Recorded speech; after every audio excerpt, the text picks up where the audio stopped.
ছোট থেকে বড় সবার পছন্দের একটি রেসিপি হলো কাঁচা আম মাখা। কাঁচা আম মাখা পছন্দ করেন না এমন মানুষ কিন্তু খুঁজে পাওয়া যায় না। এই কাঁচা আম মাখা নিয়ে ছোটবেলায় কত না মধুর স্মৃতি রয়েছে সবার। চলুন কাঁচা আম মাখা শুরু করি। কাঁচা আম মাখার জন্য এখানে আমি 2টি আম নিয়েছি। আম ছুরি দিয়ে কেটে ভালো করে পরিষ্কার করে নিতে হবে। আমের গায়ের উপরের আবরণগুলো ফেলে দিতে হবে।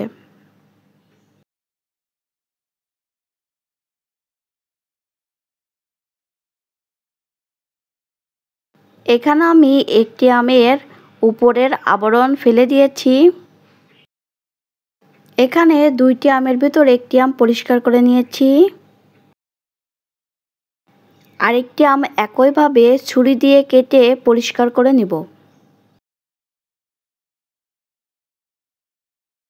এই আমটির গায়ের উপরের আবরণটি ফেলে দেব। আম এখানে আমি গ্রেটারের মাধ্যমে কুচি করে নেব। আপনারা চাইলে বটি বা দা দিয়েও কুচি করতে পারেন। গ্রেটারের মাধ্যমে আম কুচি করলে কিন্তু আম খেতে ভালো লাগে। আম মাখা মুখে দিলেই মিলিয়ে যায়। এই জন্য আমি সবসময় আম মাখার জন্য গ্রেটার ব্যবহার করি। 2টি আম কুচি করে নিয়েছি। এখানে আমি চামচের মাধ্যমে দেখাচ্ছি, দেখেন কত সুন্দর কুচি হয়ে গেছে।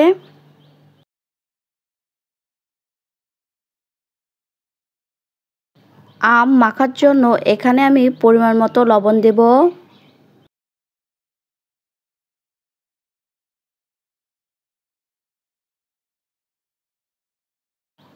পরিমাণ মতো চিনি দেব।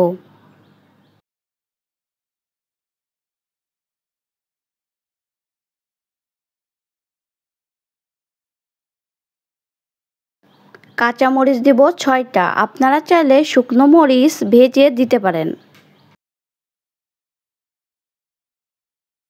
এখানে আমি 1 চামচ কাসুন্দি দেব। এখানে আপনারা কাসুন্দি না চাইলে সরিষা বাটা দিতে পারেন।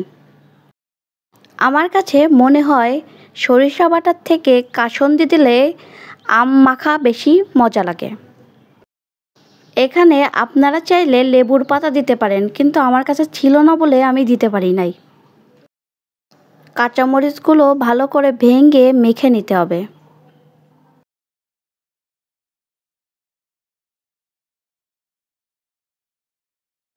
কাঁচামরিচ ভালো করে ভেঙে নেওয়ার পর সবকটি উপকরণ ভালো করে মেখে নিব। এখানে তৈরি হয়ে গেল খুব মজাদার আম মাখা। আমি খুব সিম্পলভাবে আম মাখার রেসিপিটা আপনাদের সাথে শেয়ার করলাম। এই আম মাখার রেসিপিটা যদি ভালো লাগে অবশ্যই বাড়িতে একবার ট্রাই করবেন। সবাই ভালো থাকবেন। Bye bye.